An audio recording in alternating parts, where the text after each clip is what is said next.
Hello my beautiful students, and in this video you will learn an application of Gauss law, electric field due to a long straight uniformly charged wire.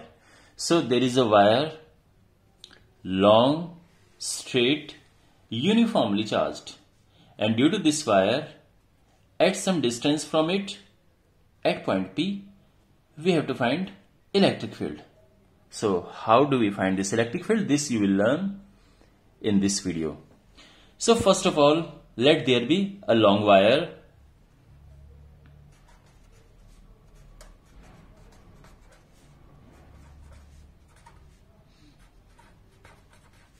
Long straight wire with linear charge density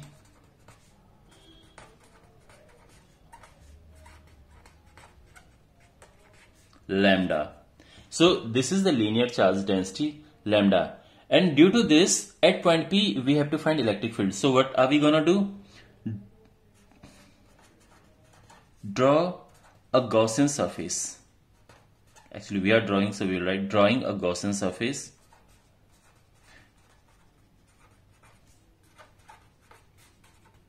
through P. So through P एक Gaussian surface हमने draw करना है. My dear, this is a long wire. Long, when we say long wire, it means infinitely long wire. ये बहुत लंबी wire है as compared to the distance of this point. तो ये जो point है, ये है r distance पे.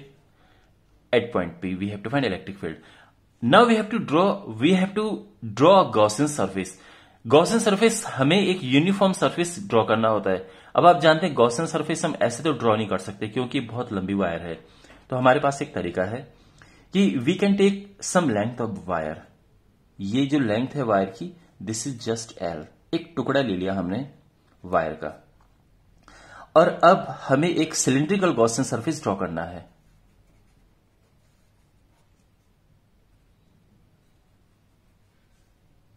बट मेक श्योर कि Gaussian सरफेस हमारा P से होते जाए. Gaussian सरफेस की बात ये होती है कि at every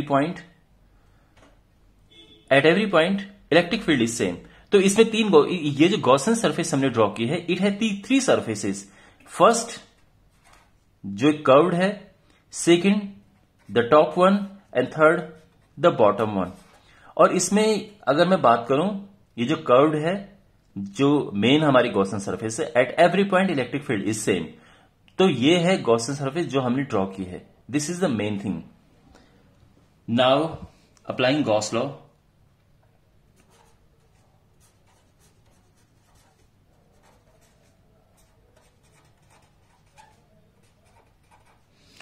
What is Gauss law? It is integration of E dA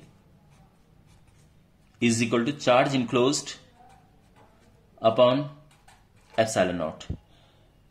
Now यहां पे हमारे पास कितनी सरफेसेस है? We have three surfaces. एक ये, एक टॉप और एक bottom.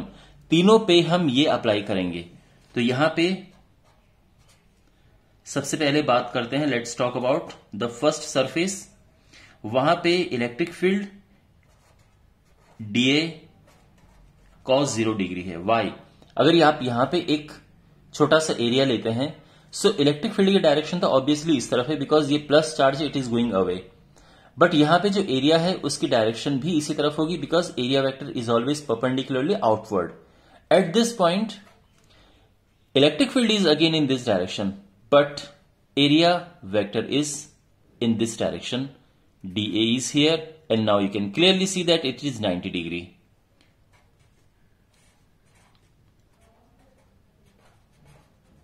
For the second surface it is 90, and again for the third surface it is 90, because यहां पे भी same situation है. Electric field is here, but जो एरिया वेक्टर है ये परपेंडिकुलरली नीचे की तरफ है, क्योंकि एकदम परपेंडिकुलरली बाहर निकलता है. तो यहां पे यू कैन सी ये सब okay. It is again cos 90. Okay, now let's talk about the charge. यहां पे चार्ज कितना होगा? This charge enclosed is lambda into length. This is very important. ये जो चार्ज इनक्लोज्ड है, यहां पे टोटल चार्ज कितना है? ये है लैम्डा इंटू जो इसकी यहां से यहां तक लेंथ है, इससे हमें चार्ज मिल जाएगा। जो चार्ज इनक्लोज्ड है my dear, that is linear charge density into length. तो हमने चार्ज की जगह पे ये पुट किया and we have this. Now यहां पे ये जीरो हो गया, ये जीरो है, we have only this thing. इसमें जो इलेक्ट्रिक फील्ड है वो हम बाहर ले लेंगे बिकॉज ये कांस्टेंट है। इंटीग्रेशन dA, ये दोनों जीरो हो गए। Right hand side is lambda L upon epsilon not. Now it is E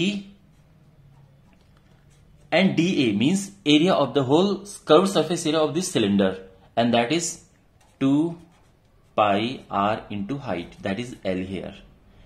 और राइट हैंड साइड में है हमारे पास lambda L upon epsilon naught, और यहां से हमें मिल जाएगा full and final electric field, and that is, देखो L से L कटा तो ये आ जाएगा 1 अपॉन 2 पाई एप्सिलॉन नॉट, और ऊपर यहां पे लैम्डा है और नीचे है R। फाइन, तो ये 2 पाई नीचे जाएगा एप्सिलॉन नॉट के साथ, L से L कट गया और ये नीचे आएगा। So this is our electric field due to a long uniformly charged straight wire. Clear? So I hope ये आपको अच्छा लगा होगा। टेक ए स्क्रीनशॉट, ब्यूटीफुली यहां पे ये हुआ है, and I will see you in the next video. Take care.